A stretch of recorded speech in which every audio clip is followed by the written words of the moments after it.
Saludos gente de YouTube, el día de hoy les presento un nuevo episodio de esta gran historia, espero que la disfruten y que la compartan para que más personas puedan conocer de este fanfic tan increíble. Únicamente recordar que no soy creador ni dueño de la franquicia de Overlord ni de este fanfic, sus derechos a sus respectivos creadores. Ahora sí, sin más, espero que disfruten de esta historia. Capítulo 16. El florecimiento de la rosa profana. Resultó que Gustav no tenía intención de esperar hasta el amanecer para comenzar a enviar mala información. Comenzó a usarlos esa noche, enviando información de que el ejército de Kedin se estaba concentrando en la puerta este y se había retirado a la occidental. Envió señales de que a la ciudad le faltaba agua y sed, así como de que le faltaba comida y tenía hambre. Cuando Ultis trajo su unidad de regreso a la ciudad, los envió inmediatamente a descansar. La gente trabajaba por turnos, con campesinos sin entrenamiento en las murallas cuyo único trabajo era observar al enemigo mientras los soldados dormían. En esto la ciudad tenía la ventaja.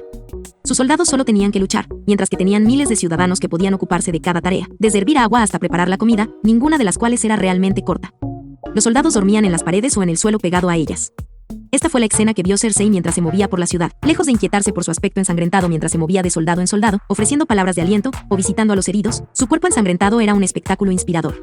La muerte de Erabe, que era tan joven, había sido utilizada para dañar la unidad de la ciudad. Había convertido a la noble pareja en un nombre familiar casi de inmediato. La gran recompensa que Yamok había ofrecido no había hecho nada para calmar la conversación, y el discurso de Yamok a lo largo del muro, su repentina muerte y sus últimas palabras, transmitidas de hombre a hombre en silenciosos susurros de asombro por su valor frente a la muerte, le habían dado una fama inmortal entre los defensores.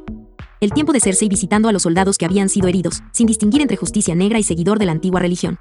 Blue Rose finalmente tuvo un respiro para comer y dormir, y ambos lo hicieron con entusiasmo. Reservaron poco tiempo para conversar mientras se acostaban en sus respectivos sacos de dormir después de una comida de estofado bastante decente y pan recién hecho. Ultis se acercó a Gustav desde la posición de la señal cuando la mayor parte de la ciudad dormía. ¿Qué pasa mañana?, preguntó. Mañana terminaremos esto. Ahora controlamos el flujo de información, ahora están básicamente bajo mi mando, y seré un mal general para ellos. Gustav se rió del humor y luego continuó. Haré que concentren su fuego de flechas en una parte de la pared e informaré sobre bajas masivas. Haré que envíen a sus ángeles, persiguiendo a las personas que han huido. El muro, que no están para nada, y los despojo de su cobijo angelical, y los veré escalar el muro donde es más débil, y cuando en realidad es allí donde somos más fuertes. Ayer bailamos a su son y sobrevivimos por suerte. Hoy ganamos, dijo con firmeza. ¿Has visto los informes de bajas?, preguntó Ultis. Gustav asintió. Ayer sufrimos un 20% de bajas. Nos quedamos sin pociones curativas y supongo que todos los sacerdotes capaces de curar se quedaron sin maná. Eso es más o menos el tamaño de la misma. Ultis dijo, curé a tantos como pude, pero pasará tiempo antes de que pueda volver a hacerlo. Mientras tanto, utilicé el conocimiento que adquirí en mi entrenamiento como sacerdote para ayudar a tratar a los heridos para que pudieran recuperarse naturalmente. Pero eso no servirá de nada si somos derrocados mañana, así que tengo que preguntar, ¿qué crees que sufrieron?, preguntó. Difícil de decir. Gustav dijo y se acarició la barbilla mientras pensaba. Tenemos cientos de sus muertos dentro de los muros, y más están afuera, adivinando entre las redadas, las trampas de las que escuché, y así sucesivamente, han perdido entre 1 y 2.000 vidas. Así que aún podríamos perder aquí. Ultis dijo sombríamente. Quizás. Gustav dijo, pero nuestras probabilidades son muy buenas, y recuerda, no tenemos que ganar, solo tenemos que no perder. ¿Qué?, Ultis preguntó confundido. La victoria para nosotros no significa que los aplastemos, solo significa que sobrevivimos y ellos no logran tomar la ciudad. Si infligimos suficientes bajas, se verán obligados a retirarse porque la ciudad ya no puede ser tomada. Ya que piensan que nosotros ahora estamos escasos de comida y agua, es posible que intenten retrasar la pelea mañana para ponernos ansiosos por la sed. Quiero que la demora, pelear en ráfagas cortas a lo largo del muro funcione para nosotros, no para ellos. Necesitan profundizar en el bosque para buscar suministros. Tengo la intención de darles la vuelta y hacer de eso un ejercicio peligroso. Será tarde en el día cuando se den cuenta de que también les faltará comida y agua, y entonces tendrán que tomar esta ciudad de una sola vez o retirarse inmediatamente. Eres bueno en esto, dijo Ultis, impresionado. Soy comandante de la Orden de los Paladines, debería ser bueno en esto. Gustav respondió sardónicamente. Cuando llegó la mañana, el ejército más allá de los muros estaba cansado. La incursión los había obligado a mantener despiertos a muchos de sus hombres para vigilar futuras acciones, pero contrariamente a las expectativas de los que estaban en el muro, el enemigo no atacó cuando el sol rompió el horizonte. En cambio, simplemente formaron y esperaron. Mientras estaban alineados contra él, Gustav salió a la ciudad y pidió voluntarios. Rápidamente se vio invadido por personas ansiosas por hacer lo que pudieran para mantener al enemigo fuera de sus hogares. Necesito que crees algo para mí, y lo necesito rápido. A medida que transmitía sus instrucciones, comenzaron a entender, y se formó una línea de montaje improvisada de personas que cargaban paja y madera, personas que ataban materiales, personas que pintaban colores de carne en las áreas visibles y personas que vestían las figuras falsas con la armadura de los muertos. En 2 horas, había cientos de ellos. Luego, Gustav ordenó que los tomaran y los caminaran hacia la pared, mientras que las personas reales actuaban como si estuvieran siendo relevadas. Desde la distancia de la fuerza enemiga, todo lo que les pareció fue un cambio de turno, con una fuerza diurna mucho más sustancial que una nocturna. Mientras eso sucedía, Gustav regresó a la torre de señales e indicó que el fuego de flechas debería concentrarse en un segmento de la pared, donde se concentraban la mayoría de estos soldados ficticios. Es hora de vengarse, hijos de perra, dijo suavemente para sí mismo. Cuando Blue Rose se levantó, se sentían sorprendentemente positivos, dadas las circunstancias. ¿Cuál es el plan para el jefe de día? Gagaran le preguntó a Lacus con su sonrisa tonta y feliz. Te quiero donde estabas, pero tía y Tina quiero que hagas algo diferente. Quiero que caces en esos bosques, elimines a los rezagados, elimines a los forrajeros, elimines cualquier cosa que camine sobre dos piernas, porque si no es aquí, no está de nuestro lado. Evileggi, ¿estás conmigo otra vez? Derecha, salió la respuesta universal, luego Gagaran y los gemelos se fueron a sus respectivas tareas. Las horas iban y venían, y al final de la tarde, con solo unas pocas horas de luz del día restantes, los asaltantes que Gustav había despachado y el trabajo de tía y Tina se hicieron notar. Para esa misión Gustav había elegido a los cazadores y tramperos antes encarcelados, las presas se habían convertido en depredadores, y esos bosques eran sus hogares. La fuerza más allá de la pared se preparó para moverse, y el mismo Gustav regresó a la torre de señales. Vio como cientos de flechas caían sobre los soldados ficticios, y comenzaron a caer por la fuerza del impacto. Parecía ser devastador. Golpe, y el enemigo vitoreó y comenzó a marchar. Gustav informó de bajas masivas en esa área, y luego informó que los soldados se dirigieron a la puerta este, lo que obligó al enemigo a desplegar soldados para evitar que sus fuerzas fueran flanqueadas. Esa sola señal falsa había eliminado efectivamente a 500 hombres de la lucha. Luego envió una señal informando que varios soldados habían huido de la base del muro con el ánimo roto y estaban huyendo hacia el centro de la ciudad. Se enviaron varios ángeles convocados para tratar con ellos, pero hoy había menos ángeles que el día anterior. El alto gasto de maná había pasado factura y estaban debilitados. Por el contrario, Gustav dejó escapar una sonrisa maliciosa. Sus propias fuerzas habían gastado la mayor parte de su maná días atrás defendiéndose de la interferencia en su marcha hacia Kedin, así que ahora, hoy, la mayor parte de su maná había sido restaurado. El desequilibrio en los ángeles había girado hacia el otro lado. Cuando casi un tercio de esos ángeles que el enemigo había convocado se lanzaron sobre las paredes y entraron al interior, el desequilibrio fue peor. Envió una señal indicando que el centro estaba débilmente tripulado. Miró hacia abajo al voluminoso cuerpo de Gagaran desde donde estaba. Canalizar a unos pocos hombres a la vez directamente en el camino de un aventurero de rango adamantita era casi demasiado cruel, casi.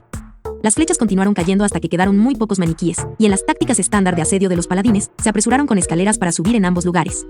Sin embargo, los ángeles no solo brindaron una escasa cobertura ahora con su número reducido, sino que los defensores de la ciudad convocaron a sus propios ángeles y los dejaron impotentes, mientras que también usaron su número superior para hostigar a los hombres que intentaban escalar el muro y obligar a la fuerza que avanzaba. Gastar flechas y magia e incluso vidas para defenderse de ellos. Lacus esperó junto a Evileggi hasta que pasó la tormenta de flechas, y ella les dijo a los soldados comunes, miembros de Black Justice, paladines y paladines rojos que estaban cerca de ellos: vienen ahora, esos renegados, vienen a matarlos, llévenselos. Vuestros hogares, y solo los dioses saben qué hacer con vuestras mujeres e hijos, vuestros ancianos y vuestros enfermos, vuestros vecinos, vuestros amigos, vuestros negocios, y ellos no son demasiado débiles para hacerlo. Pero tú tienes algo que ellos no tienen. Tienes algo por lo que luchar, y eso te hace más poderoso de lo que ellos jamás podrían ser. Ahora sígueme y termina esto. Levantó la espada demoníaca y se volvió hacia los escalones que los llevarían hasta la pared donde los soldados ficticios murieron. Evileggi y Lacus lideraron el rápido ascenso y esperaron en la cima. La tormenta de flechas se había detenido, pero la suya apenas comenzaba. Los ahora refrescados soldados de Kedin lanzaron flechas contra las filas defensoras, arrojando hombres aquí y allá, y otro fue a llenar las categorías. De alguna manera, tanto Evileggi como Lacus se compadecían de ellos. Estaban tratando de subir escaleras en una posición defendida por dos aventureros de rango adamantita. No era una situación que le hubiera gustado si sus lugares fueran cambiados. Y cuando las escaleras golpearon la pared y los soldados comenzaron a trepar, rindió los resultados que cabría esperar.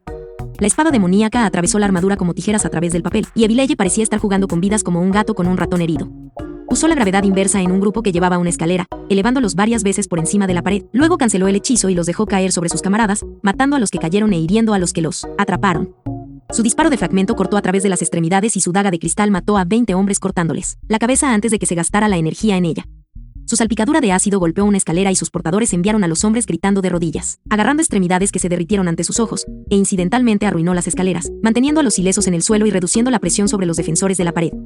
El hierro vil de Gagaran subía y bajaba como el hacha de un minero, solo que si buscaba algo, parecía ser cerebro. Los espíritus de los defensores tampoco se quebraron ni menguaron. Paladines rojos y blancos por igual en el mismo lado cubrieron los flancos y exigieron un alto precio por cada centímetro de terreno. Todo lo que se había dicho a las filas de sus enemigos claramente había sido inspirador, porque los soldados que llegaron a la cima lucharon con un coraje desesperado. Oldys y Cersei aparentemente habían considerado esto como una oportunidad, por lo que Gustav podía decir, porque reunieron a varios cientos de personas en reserva y las concentraron cerca de la puerta occidental. Gustav decidió ayudarlos e indicó a las filas enemigas que otro 1000 se preparaban para salir por la puerta este, obligando al enemigo a tirar de cientos más para evitar una carga que nunca llegaría. La puerta se abrió por el oeste y salieron Oldys y Cersei.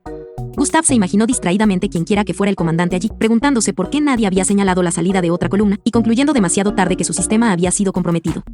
La carga fue rápida y brutal, mientras hombres a pie y a caballo se estrellaban contra las largas filas de personas que esperaban para subir las escaleras. La fuerza feroz de los vampiros hizo que el momento de la penetración fuera mucho más fácil. Las filas disciplinadas se volvieron caóticas y en las filas caóticas entraron en pánico. cuando Tia y Tina comenzaron a desgarrar el bosque, tuvieron un gran éxito. Los tramperos y cazadores confiaban en su tierra natal y estaban ansiosos por vengarse de sus captores, y durante la mayor parte de la mañana lograron su trabajo sin incidentes. Sin embargo, a medida que pasaban las horas, quienquiera que fuera su enemigo, él o ella se había dado cuenta claramente de que sus partidas de forrajeo no regresarían, por lo que urgía la rápida resolución del conflicto. Cuando no habían visto otro grupo de forrajeo por un tiempo, Tia miró a Tina y dijo: «Saben que hay un problema». «Acordado». Tina respondió: «Reunir a los demás». Tia asintió sombríamente. «Es más fácil cazarlos cuando están bien alineados y de espaldas a nosotros». Reunir a los 200 cazadores y tramperos resultó fácil. Mediante el uso de llamadas de pájaros, el mensaje se transmitió por toda el área relativamente pequeña del bosque en un corto periodo de tiempo. Por supuesto, reunirlos tomó más tiempo que hacerles saber que era necesario hacerlo, y para entonces la batalla estaba en pleno apogeo. Tia y Tina eran asesinas, no acostumbradas a comandar grupos de personas, entrar, matar, salir, esa era la carne en su guiso de talento. Sin embargo, no hacía falta ser un gran general para saber que los arqueros debían estar alineados o preparados para disparar, y lo hicieron bastante bien. «Esperamos por ahora», Tia dijo a los hombres reunidos. «Hasta la mejor oportunidad». Tina terminó. La espeluznante conexión de sus pensamientos y su falta general de emoción envió escalofríos por la espalda a los campesinos, pero escucharon a las dos mujeres peligrosas, y eso era todo lo que los gemelos necesitaban por ahora. Se contuvieron, a tiro de arco desde su escondite, detrás de las líneas de la fuerza que avanzaba. Simplemente esperaron durante horas y observaron cómo comenzaba el ataque. Incluso para los gemelos tranquilos y serenos, se sentía extraño ver la batalla desde el otro lado, los grandes hombres y mujeres tan cerca, convirtiéndose en puntos y encogiéndose a medida que se alejaban, subiendo una escalera solo para caer y morir. Gente corriendo entre las líneas enemigas transportando información, municiones o subiendo para reemplazar a los caídos. Hoy no les había ido tan bien como el día anterior, eso estaba claro. Entonces Tia y Tina vieron el ataque sorpresa, Otis y Cersei moviéndose a toda velocidad hacia las delgadas líneas que no estaban preparadas para recibir una carga. La organización se vino abajo, y los gemelos compartieron una mirada y un asentimiento y ni una palabra entre ellos. «Dibujar», dijo Tia. «Y suelta». Tina terminó. Los cazadores y tramperos tensaron sus arcos destinados a dar a una flecha la fuerza suficiente para derribar osos, flechas destinadas a perforar gruesas pieles de cuero y pelaje grueso, fueron disparadas contra las espaldas, en su mayoría ligeramente protegidas, de sus antiguos captores, y 200 flechas cayó como una lluvia de acero sobre las filas ya conducidas al caos al ver el repentino ataque. Las flechas se lanzaron en serio cuando la banda vengativa eligió gastar sus carcajes por completo, y Tia y Tina eligieron ese momento para correr a diferentes partes de la línea y gritar de pánico. «Oh, no. Es una emboscada. Estamos condenados. Retirada. Retirada. Están a nuestro lado, están detrás de nosotros, escapen». Y el pánico que crearon se extendió entre las masas, cuando los cientos y cientos de hombres apostados para impedir la salida por la puerta este, vieron que no solo habían sido flanqueados, sino que su ejército había comenzado a entrar en pánico. Su comandante, quien fuera, comenzó a ordenar un retiro. Los hombres en la pared sin refuerzos fueron despachados rápidamente, mientras que aquellos en las escaleras que habían tratado de reemplazarlos, solo podían descender uno a la vez y tenían que lidiar con rocas, espadas, flechas y ángeles que los acosaban. Pocos lograron huir hacia abajo. La escalera, incluso menos escaparían. Los soldados ordenados que custodiaban la puerta este se habían mantenido alerta y comenzaron a moverse hacia la línea de madera. La fuerza atacante se derritió como mantequilla en una sartén sobre el fuego, con hombres pisoteándose unos a otros en su pánico por escapar, cargando ciegamente hacia el bosque con la esperanza de que la protección de los árboles los salvara. Algunas cabezas firmes intentaron retener orden, pero cuando la fuerza de la puerta este se retiró, la puerta se abrió y los soldados de las murallas comenzaron a descender y salir por la puerta, poniendo más en el suelo cuando el contingente atacante bajo Ultis y Cersei irrumpió desde el oeste, dejando pocas esperanzas de restaurar pedido. Al final, incluso las cabezas firmes fueron separadas de sus cuerpos por ángeles, espadas o algo peor, o huyeron a pie o a caballo, con el ejército perseguidor poco inclinado a los prisioneros. Ya no era una batalla, era una carnicería. Los ciudadanos enojados desataron su ira y mataron a cualquiera que pudieron agarrar, tirando del casco hacia atrás para desnudar una garganta y cortarla tan limpiamente como si mataran a un cordero. Los opresores se habían convertido en oprimidos, el depredador se había convertido en presa, y muchos de ellos, los vivos, se convirtieron en muertos. Los vítores del muro y dentro de la ciudad, a medida que se corrió la voz, parecieron agregar combustible al fuego de los perseguidores. Pasaron horas cazando hombres en el bosque, antes de que finalmente la gente comenzara a perder su sed de sangre y energía y tambaleándose de regreso a la ciudad. Horas más antes de que todos regresaran, mientras tanto, Blue Rose recorrió el campo de batalla con un puñado de voluntarios para buscar sobrevivientes. Estandartes rotos, lanzas rotas, huesos rotos y cuerpos rotos yacían esparcidos. La mayoría nunca volvería a levantarse, pero de vez en cuando encontraban a alguien gimiendo y desesperado por alejarse de más peligro. Laquius no era una mujer conocida por su sed de sangre, e instruyó a sus rosas para que tomaran prisioneros donde pudieran y trataran a los heridos que pudieran tratar. Apenas había terminado de hacerle eso a un desafortunado que tenía 2 piernas rotas. Le faltaba la nariz y le faltaban varios dientes, que parecía haberse tragado, y mientras alguien se llevaba al hombre bajo las órdenes de Laquius, se puso de pie y miró a su alrededor. El campo, sin molestarse en sacudirse la sangre de las manos. Mientras miraba a su alrededor, notó que aquellos con la armadura negra de Black Justice estaban tomando prisioneros, mientras que muchos otros, al encontrar a los heridos, simplemente los atravesarían con cualquier arma que tuvieran y convertirían a los heridos en muertos. Curiosa por esta práctica divergente, y al no ver a ningún otro herido cerca que necesitara atención, miró a su alrededor hasta que encontró a Ultis, que estaba atendiendo a un hombre herido entre sus propias filas. Apenas terminó con ese y despachó al resto. De vuelta a la ciudad. Lacus se acercó a Ultis con un saludo a su vez, y cuando ella se acercó, le tendió su mano ensangrentada con sinceridad genuina y calidez honesta en su sonrisa. Él parpadeó por un momento, todavía no estaba acostumbrado a esto, pero la tomó con gusto, cada vez. Igualmente imperturbable por la sangre que se mezclaba entre sus palmas. Lo hiciste muy bien hoy, dijo Lacus. Gracias, lo mismo para ti y todas tus rosas. Ultis dijo, como se esperaba de un equipo de aventureros adamantita. Vuestra reputación está bien ganada. Agregó. No puedo dejar de notar que tus seguidores tratan a los heridos y toman prisioneros. Ella dijo. Sí, tú no. Preguntó con curiosidad, una ceja levantada por la sorpresa. En realidad lo hacemos. Lacus respondió, estoy sorprendido de ver que tú lo haces también. Su voz se hizo más lenta y tomó una nota un tanto avergonzada cuando se dio cuenta de la implicación de lo que estaba diciendo. Él le dedicó una pequeña sonrisa sardónica y torcida por lo que dijo, y su propia reacción emocional al darse cuenta de lo que estaba diciendo. Él agració su vergüenza con una risa. Está bien. Todavía te estás acostumbrando a esto. Dejó caer su ilusión por ella, revelando sus ojos rojos sangre nuevamente, antes de restaurar el disfraz, siendo cualquier cosa menos un depredador malvado sin sentido. Evileye tuvo una charla conmigo, me explicó cosas, muchas cosas, y por lo que vale, está orgullosa de ti. El cambio no es fácil, ni siquiera para aquellos, como nosotros. Los pensamientos arraigados no se disipan fácilmente. Y puede salir de maneras inesperadas en momentos inesperados. Veo por qué podrías esperar que hagamos, bueno, eso.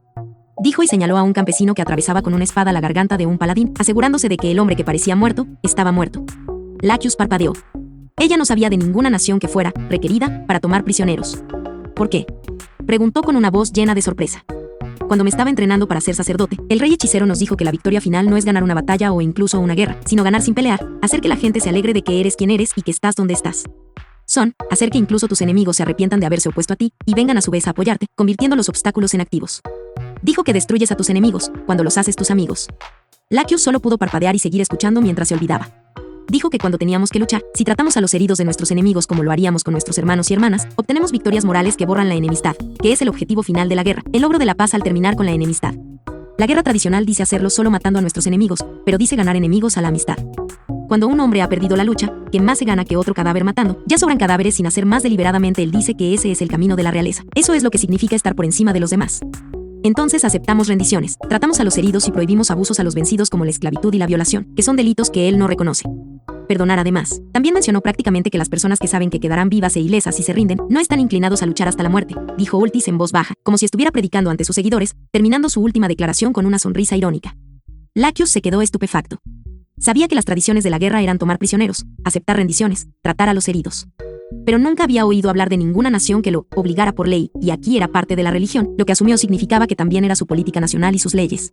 Era a partes iguales inhumanamente humano y muy práctico.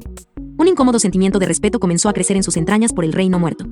Ella agradeció a Ultis por sus respuestas y caminó casi como en trance, para atender otra tarea. Esa tarde el liderazgo victorioso se reunió en el gran salón. Cersei se sentó en la cabecera de la mesa, mientras que Gustav, Ultis y los miembros de Blue Rose ocuparon las posiciones restantes. Gustav, dijo Cersei, no empiezas. Sí, señora, nuestras bajas totales para las fuerzas de combate al final de la batalla fueron 2.758 muertos, otros 300 heridos, la mitad de ellos en estado crítico. Todavía estamos contando los muertos del enemigo, pero se estima que en este momento han sufrido aproximadamente 3.500 muertos o capturados, o alrededor del 70% de sus fuerzas totales. El total de capturados es menos de 300, todos desde el segundo día de combate. De las bajas civiles, sufrimos aproximadamente 1.500 muertos, ningún capturado, y alrededor de 255 heridos. Los ojos de Cersei se elevaron. ¿Tantos? Sí, señora, los civiles tuvieron que realizar muchas tareas que los llevaron cerca de los combates, desde preparar agua hirviendo hasta traer comida o flechas de repuesto. Algunos quedaron atrapados en las paredes o sufrieron muertes por flechas o ángeles que no discriminaron entre combatientes y no combatientes. También nos faltan otros 200 de los que persiguieron a los soldados enemigos que se dirigieron al bosque. Si no han regresado ahora, también se presume que están muertos. Hemos enviado equipos de recuperación, pero hasta ahora solo cuerpos de amigos y enemigos han sido encontrados. Terminó de leer y dejó su documento. Así que lo que me estás diciendo es que casi el 15% de mi ciudad ha sido asesinado. Cersei dijo sombríamente. No sé cuántas personas vivían aquí antes de ahora, pero sí. Repasó los números en su cabeza. Si la población de tu ciudad rondaba los 30.000, entonces sí, alrededor del 15% está muerto o desaparecido y presuntamente muertos, sin contar mis propias fuerzas que traje conmigo. De mis 1.500 murieron solo tratando de llegar aquí, y fuimos aumentados por voluntarios entre Red Paladins, de los 700 o más que traje a la ciudad. Perdí 350, con lo que nuestra cuenta final, salvo las muertes entre los heridos, es de 4.808. Gustav dijo sombríamente. En mi caso, ya no tengo una fuerza de combate efectiva y tendré que regresar a la capital para rearmarme y reemplazar mis pérdidas. Fueron noticias sombrías las que se hundieron entre los presentes. Hizo que la victoria fuera más un motivo de duelo que de celebración. Muchos ojos miraban la mesa, los funerales duraban semanas. ¿Alguna palabra sobre alguna otra persecución? Cersei le preguntó a Ultis, sé que llevaste una fuerza de exploración por ahí. Rompiendo el silencio. Ninguno. Sabemos que han huido al sur, parece ser de donde han venido. Encontramos los restos de su campamento y había un largo rastro que conducía más allá. Se habían estado reuniendo allí durante bastante tiempo. Si te sirve de ayuda, hemos tomado las provisiones que han dejado atrás, entre el metal, los materiales y los alimentos y otros bienes que no pudieron obtener gracias al trabajo muy efectivo de tía. Tina y su equipo hizo un gesto cortés y apreciativo a la pareja, que se lo devolvió de la misma manera. Eso al menos ayudará a alimentar a la población restante por un tiempo, y ellos también, por cierto, parecen haber comenzado a cazar para mantenerse. Muchas pieles también, por lo que sugiero una expedición comercial para que las áreas circundantes sepan que Kedin está de vuelta en el negocio. Ultis dijo. Evileye, ¿qué has obtenido de los prisioneros?, preguntó Cersei. Definitivamente son la gente de remedios. Por lo que pudimos reunir, en su mayoría eran voluntarios del sur. Se unieron a ella por un frenesí religioso para aplastar la herejía del norte. No fue difícil salir de ellos. Prácticamente me escupieron eso. Dijo Evileye. ¿Remedios estaba allí? Gustav preguntó sombríamente. No. Ella había enviado a alguien más para esto, y supuestamente, esto era solo un pequeño fragmento de lo que ahora tiene a su disposición. Gustav se desplomó. Va a ser una guerra civil, mi país está jodido, simplemente, jodido. Trabajamos muy duro, trabajamos juntos, vencimos a Haldabaut, rechazamos una invasión demi-humana como la que nosotros nunca lo he visto antes, y ahora nos estamos jodiendo por esto es una locura. Gritó y golpeó la mesa con su puño carnoso, haciendo que la cosa pesada rebotara y retumbara debajo de él. Nadie estaba dispuesto a criticarlo por su reacción y la tensión se mantuvo durante un minuto antes de que Cersei continuara. Lacius, ¿encontraste algo en las habitaciones u oficinas del sacerdote que pudiera ayudarnos? Sí. Estos sacerdotes eran de la teocracia Slan. También sabían sobre el ejército estacionado allí y habían trabajado con ellos antes y durante el asedio. Eso lo sabíamos cuando los derribamos, pero lo que no sabíamos era cómo generalizado esto fue. Han enviado sacerdotes inquisidores por todo el sur, pero también partes del norte para mantener altas las tensiones y crear reclutas para una guerra santa contra Black Justice y los seguidores del rey hechicero. La tensión volvió a subir y ella hizo una pausa antes de continuar y mirar directamente a Gustav. Así que estabas equivocado, esto no es solo una guerra civil. Tu país es el objetivo de una cruzada en toda regla. Sospecho que Nella Baraja ha estado encontrando fragmentos de eso, pero si esto continúa, todo su país se derrumbará en el caos dentro de un año, si lo que he podido deducir de estos documentos privados es remotamente cierto. No puedo creer que esté diciendo esto, pero deberíamos hacérselo saber al rey hechicero. Gagaran dijo, es parte de la descripción de nuestro trabajo. Fuimos contratados para proteger a una parte de la población, y la amenaza es mucho más grande de lo que nadie se da cuenta. Los gemelos asintieron aturdidos en mudo acuerdo. Me gustaría leerlos en detalle. Cersei dijo, déjalos a un lado para mí si no te importa, y los leeré esta noche. Por supuesto, mi señora. Lacius dijo cortésmente. Fuera de esta habitación, ¿cómo se siente la ciudad?, preguntó Cersei. Muy bien. Ultis dijo, francamente, nunca hemos estado tan unidos, el ataque puede haber sido brutal y costoso, pero con los antiguos seguidores de los dioses y Black Justice luchando codo con codo, hay sentimientos más cálidos que los que se tenían anteriormente, y todavía están trabajando juntos. También debo agregar que su señoría presentó una figura inspiradora al visitar a los heridos después de la muerte de su esposo, y en su disposición a arriesgarse luchando personalmente frente a su gente, muchos han preguntado cuándo será confirmado como el nuevo gobernante de la ciudad, aunque aún no ha sido nominado oficialmente, y eso incluye a los miembros de ambas religiones en la ciudad. Cersei asintió. Creo que eso termina las cosas por ahora. Voy a salir entre la gente por un tiempo. Quiero ver cómo les va. Mientras estoy fuera, camine por la ciudad y simplemente tome la iniciativa para resolver lo que puedas. Sobre todo el tratamiento de los heridos y la limpieza con tantos muertos, estaremos semanas, si no meses, solos en resolver los problemas de herencia. Ni siquiera quiero pensar en sentarme en esa silla todavía. Dijo Cersei, señalando con el pulgar por encima del hombro el lugar que ocupaba el ex marqués. En Azarik. ¿Qué piensas, Sebas? Ainz le preguntó a su mayordomo mientras observaba cómo se desarrollaba la reunión. Sebas se inclinó para mirar y dijo, creo que será una excelente gobernante, mi señor, no tan buena como usted, pero lo hará bien y será una buena sirvienta para usted. Estoy de acuerdo, justo estaba pensando lo mismo. Dijo Ainz. Cuando las cosas se hayan asentado allí, establezca una misión comercial, patrocine a algunos comerciantes dispuestos a operar fuera de esa ciudad. Creo que se habrán ganado su prosperidad y las bendiciones de su señor. Ainz dijo pensativo. Se hará, mi señor. Sebas respondió, me aseguraré de que la ciudad esté vigilada para ver cuándo está lista para que tu gracia caiga sobre ellos. Hizo una reverencia mientras hablaba, y Ainz observó atentamente cómo Blue Rose tomaba el control de varios esfuerzos de limpieza. Son un grupo muy interesante. Dijo en voz baja, antes de cortar al espectador y alejarse de él. Epílogo. Los siguientes días fueron buenos. Algunos de los que se creía que estaban muertos en el bosque durante la persecución, emergieron a los abrazos llorosos de sus seres queridos. Algunos habían resultado heridos y sobrevivieron. Otros simplemente habían viajado mucho a lo profundo y les tomó más tiempo para salir de lo que hubiera sido de otro modo. Lacius cumplió su promesa al hombre en el río y recuperó sus restos, y se le dio un entierro adecuado. Los heridos fueron curados en orden de prioridad, y aunque algunos murieron de todos modos, la mayoría de ellos se recuperaron en unos pocos días.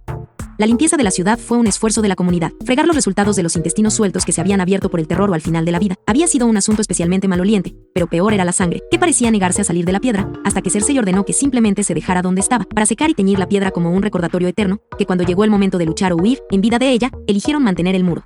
Pronunció un conmovedor discurso sobre la misma piedra donde había muerto su esposo, lugar elegido por esa expresa razón, donde elogió a los defensores de la ciudad, llamó a la unidad ante la necesidad común. Fue un mensaje bien recibido, y no podría haber sido de otra manera dadas las circunstancias.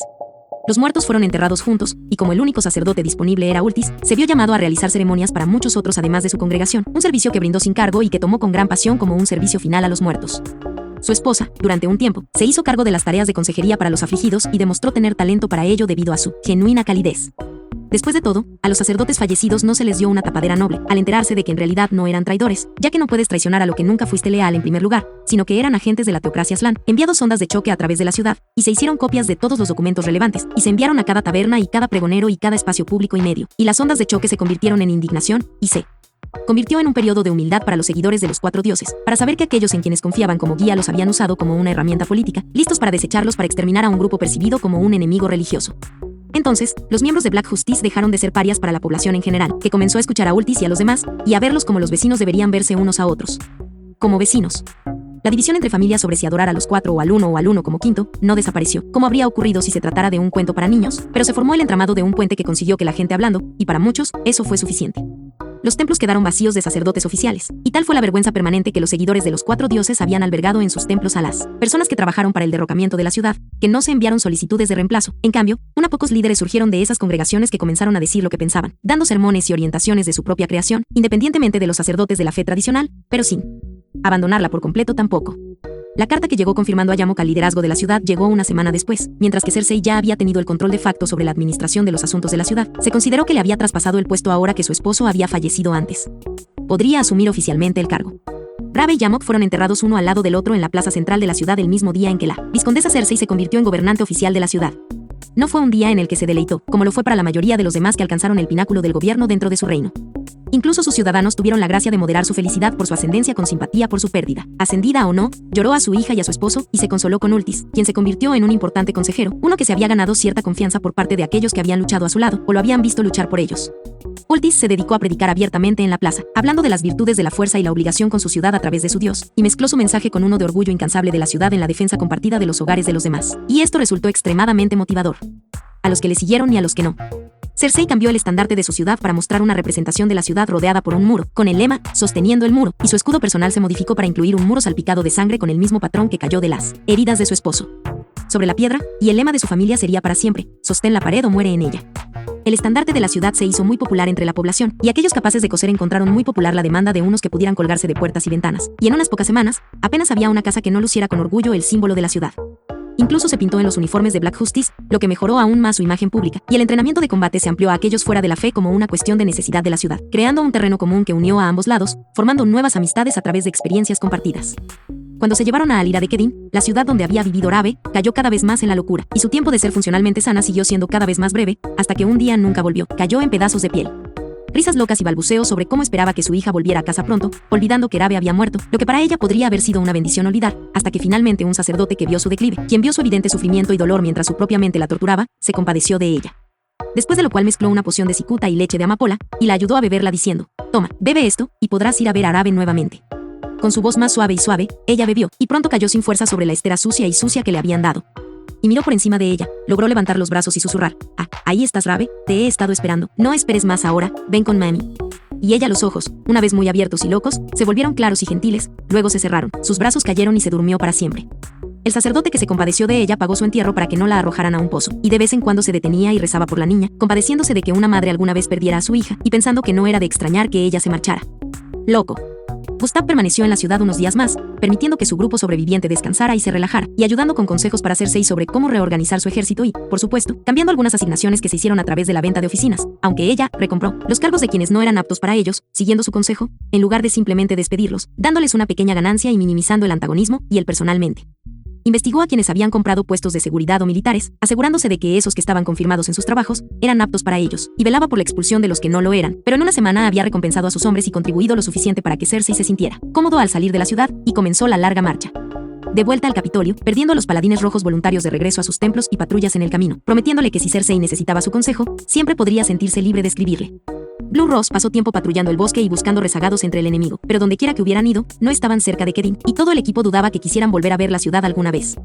Pudieron asistir a la coronación del lugar de la vizcondesa como gobernante de la ciudad, y pasaron algún tiempo libre brindando instrucción a los miembros de Black Justice e incluso intercambiando consejos con los entrenadores. Pudieron disfrutar de la aparente renovación de la ciudad a medida que fluían los bienes y la gente trabajaba de nuevo. Incluso compraron un juego de souvenirs y lo enviaron junto con una carta a la princesa Renner hablando de sus aventuras. Esta asignación, después de su peligro inicial, parecía haberse convertido en la más fácil que jamás habían tenido. Lacus, por su parte, se sentía cada vez más cómoda con los 3 vampiros, y su negativa a entretener sus pensamientos desagradables los hizo menos frecuentes, incluso en los días pacíficos, aunque todavía cargaba con la culpa por haber maltratado a Evileya, a quien prefería. Dirigirse como Ken o en privado sirvió como un impulso para ser más considerada en su juicio, en lugar de algo por lo que flagelarse sin sentido. Su apostasía todavía la preocupaba a veces, y más de una vez despertó de una pesadilla en la que enfrentaba el juicio de los dioses y era castigada, pero cuando despertó y encontró a Ken con el rostro desnudo aferrado a su brazo mientras dormía como la hermana pequeña que siempre veía. Como un vampiro del tamaño de un niño, su miedo a los dioses se desvaneció de nuevo y descubrió que la próxima vez que se durmiera sería placentera y sin sueños. Así que no era solo la ciudad de Kedin la que estaba teniendo buenos días, ellos también los tenían, y disfrutaban de una amplia paz en un trabajo ahora mucho más fácil, algo que no cambió incluso cuando llegó a la ciudad la noticia de que el rey Caspond había sido asesinado, y el Capitolio estaba en caos. Estar lejos hizo que la noticia fuera impactante, pero no peligrosa para la pequeña ciudad, y al ser extranjeros, Blue Rose se preocupaba poco por la política más allá de lo que tenía que hacer, especialmente el líder políticamente averso, Lacus. Así que se concentraron en su trabajo, dejaron los asuntos nacionales en manos de los líderes nacionales y se deleitaron con la rara tranquilidad que esto les dio, hasta que una noche, durante la cena, discutieron el viaje planeado a Errantel después de que la misión fuera oficial. Completado, escuchó a Neya Baraja venir en un hechizo de mensaje, Lacus. Es Neya. Necesito que cumplas la promesa que me hiciste. Necesito tu ayuda ahora. La expresión de Lacus pasó de jovial a seria, y sus hermanas dejaron de comer. Bueno, Blue Rose, prepárate para que algunos bastardos farisaicos te llamen Unholy Roses una vez más. Tenemos un trabajo que hacer, esta vez para Neya Baraja de todas las personas. Las cucharas y los tenedores estaban abajo y las sillas echadas hacia atrás mientras el equipo se ponía de pie. Bueno, Papa Neya, estamos a su servicio. Abra una puerta y estaremos allí. Con esto acaba el fanfic de hoy, espero que les guste a todos los que hayan visto este nuevo fanfic, nos veremos la próxima vez que suba capítulo, les deseo buenos días, tardes o noches, y si te gustó o lo disfrutaste compártelo, para que más personas puedan ver este gran fanfic.